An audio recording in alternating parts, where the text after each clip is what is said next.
The chill of autumn settled over London, casting a somber mood upon the city. The fog was ever present, a ghostly veil that concealed the unspeakable horrors lurking within. The streets of Whitechapel were tense, whispers of a monstrous killer spreading fear through every alley and tavern. As Detective Edward Mitchell, my resolve to catch Jack the Ripper grew stronger with each passing day. September 8th, 1888. The date is etched in my memory. It was a day that began like any other, but would soon plunge Whitechapel into a deeper nightmare. I had taken to wandering the streets at dawn, the fog clinging to my coat, my mind restless with the horrors I had already witnessed. As I walked along Hanbury Street, a peculiar sense of unease gnawed at me.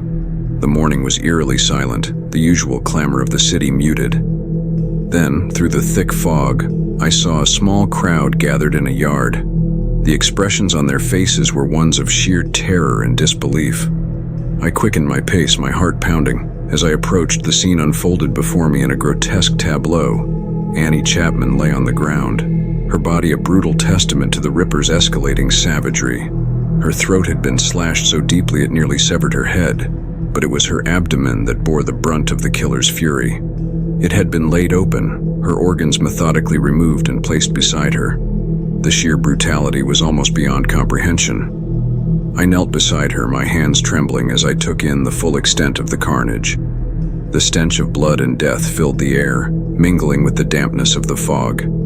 I examined the wounds, noting the precision with which they had been inflicted. This was no frenzied attack. It was cold, calculated, and terrifyingly methodical. The onlookers gathered nearby, their faces a mix of horror and morbid curiosity. I could hear their whispers, their gasps of disbelief. The fear was palpable, a living thing that seemed to hang in the air.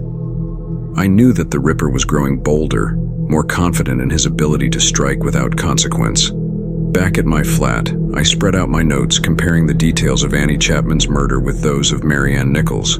The similarities were chilling. Both women had been killed with the same savage precision, their bodies mutilated in the same horrific manner. It was clear that the Ripper had a method, a twisted ritual he followed with each new victim. I spent hours poring over the evidence, trying to piece together the puzzle. Who was this man? What drove him to commit such monstrous acts? The answers eluded me, hidden in the shadows of Whitechapel. But I was determined to find them. I would not let the Ripper continue his reign of terror unchecked. As the days passed, I walked the streets of Whitechapel, speaking with anyone who might have seen or heard something. The fear in the community was overwhelming, but so was the anger. People were desperate for justice, for an end to the nightmare that had gripped their lives. One evening, while sifting through a pile of reports, a new clue caught my attention. A witness had come forward, a woman who claimed to have seen Annie Chapman talking to a man shortly before her murder. The description was vague, a man of medium height dressed in dark clothing. But it was something, a thread to pull on in this tapestry of horror. I met with the witness, an elderly woman named Mrs. Long. Her hands trembled as she recounted the events of that fateful morning. She had seen Annie speaking with a man at around 5:30 a.m. They were standing near a doorway, and the man had a foreign accent, she thought. I pressed for more details, but her memory was hazy, clouded by the passage of time and the trauma of the discovery. Still, it was a lead, and I followed it with renewed vigor. I canvassed the area, speaking with anyone who might have seen or heard something unusual. But the fog of fear and mistrust hung heavy over Whitechapel. People were reluctant to talk, afraid of drawing the Ripper's ire or becoming his next victim. The nights grew longer, the chill in the air more biting. Each morning brought the dread of discovering another mutilated body. Sleep became a luxury I could no longer afford. My thoughts were a jumbled mess of clues and hunches, each piece of the puzzle more grotesque than the last. I became a familiar figure in the taverns and brothels, places where the Ripper's victims had last been seen alive. The women of Whitechapel were on edge, their eyes darting nervously at every stranger. I spoke with them, listened to their fears, their stories of survival in a city that seemed to have turned against them. They were the Ripper's prey, and their vulnerability was a stark reminder of the urgency of my mission.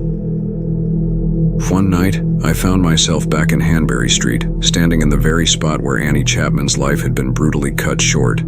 The air was thick with the scent of decay, a macabre reminder of the violence that had taken place. I could almost see her there, a ghostly figure lying in the yard, her eyes wide with terror. The weight of my vow pressed heavily upon me. I had promised to bring the Ripper to justice, to end his reign of terror, but with each passing day the task seemed more insurmountable. The Ripper was a phantom, a shadow that slipped through my fingers time and again. Yet I could not give up. Annie Chapman, Mary Ann Nichols, and all the other victims deserved justice.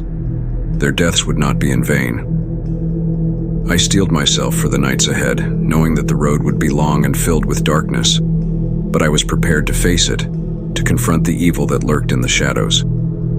The autumn of terror had only just begun, but I was ready. The Ripper's days were numbered, and I would be the one to bring him to justice. With a final look at the site of Annie Chapman's murder, I turned and walked into the fog, my resolve stronger than ever. The hunt for Jack the Ripper continued, and I would not rest until he was caught. The days bled into nights, and each new morning was a cruel reminder of the horror that gripped Whitechapel. The fear in the community had reached a fever pitch.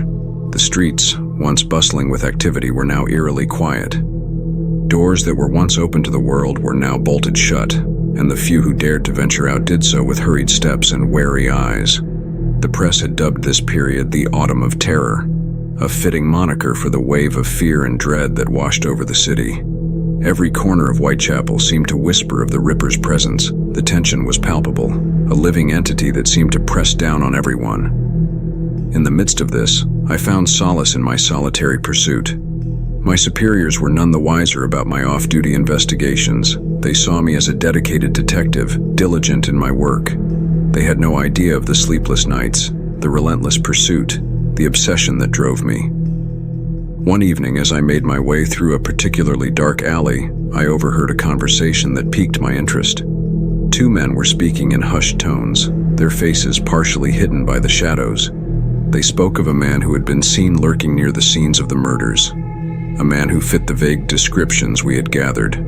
I approached them cautiously, my badge hidden, my demeanor casual. I asked them to recount what they had seen, and they spoke of a tall man dressed in dark clothing who moved with an unsettling grace. They mentioned his eyes, cold, calculating, and filled with a strange, disturbing light. Their account matched the fragmented descriptions I had collected. It was another piece of the puzzle, another thread to follow. I thanked them and continued my patrol, my mind racing with possibilities. As the days passed, I began to notice a pattern in the Ripper's movements. He struck in the early hours of the morning, when the fog was thickest and the streets were at their quietest. He targeted women who were alone, vulnerable, and unsuspecting. His attacks were swift, brutal, and meticulously planned. I decided to focus my efforts on these early morning hours, patrolling the streets with heightened vigilance. I spoke with the night workers, the vendors setting up their stalls, the early risers who had no choice but to navigate the treacherous streets. Their accounts were invaluable, providing insights that helped me narrow down the Ripper's hunting grounds. One particularly foggy morning, I found myself in Dorset Street, a place known for its squalor and vice. As I walked the narrow alleyways, I heard a muffled cry. My heart raced, and I quickened my pace, the fog swallowing the sound almost as soon as it reached my ears. I turned a corner and saw a figure disappearing into the mist. I followed, my senses on high alert. The alley was a maze of twists and turns, the fog playing tricks on my vision. But I pressed on, driven by the desperate need to catch the Ripper. Finally, I emerged into a small courtyard. The figure was gone, but in the center of the courtyard lay another body. My heart sank as I approached, recognizing the familiar signs of the Ripper's handiwork. The woman had been brutally slain, her body a testament to the killer's unrelenting savagery. I knelt beside her, my hands shaking with a mixture of rage and sorrow. The Ripper had struck again, and I had been so close. The realization was a bitter pill to swallow, but it only strengthened my resolve. As I stood in that courtyard, the fog closing in around me, I made another vow. I would not stop. I would not rest. The Ripper's reign of terror would end, and I would be the one to bring him to justice. The hunt continued, and I was more determined than ever. With a final lingering look at the tragic scene, I turned and walked back into the fog, my steps resolute. The autumn of terror was far from over, but I was ready to face whatever horrors lay ahead. The Ripper's days were numbered, and I would see to it that he was brought to justice. By my hand, it would end. As the final days of autumn approached, I knew the Ripper's next move could come at any moment. I was prepared, vigilant, and determined to catch him. The patterns, the clues, the whispers, all led to one inevitable conclusion. The hunt was not over. It was just beginning. The night of September 30th, 1888 was looming. I sensed it would bring more bloodshed, but this time I vowed to be there, to stop him, to end this reign of terror once and for all.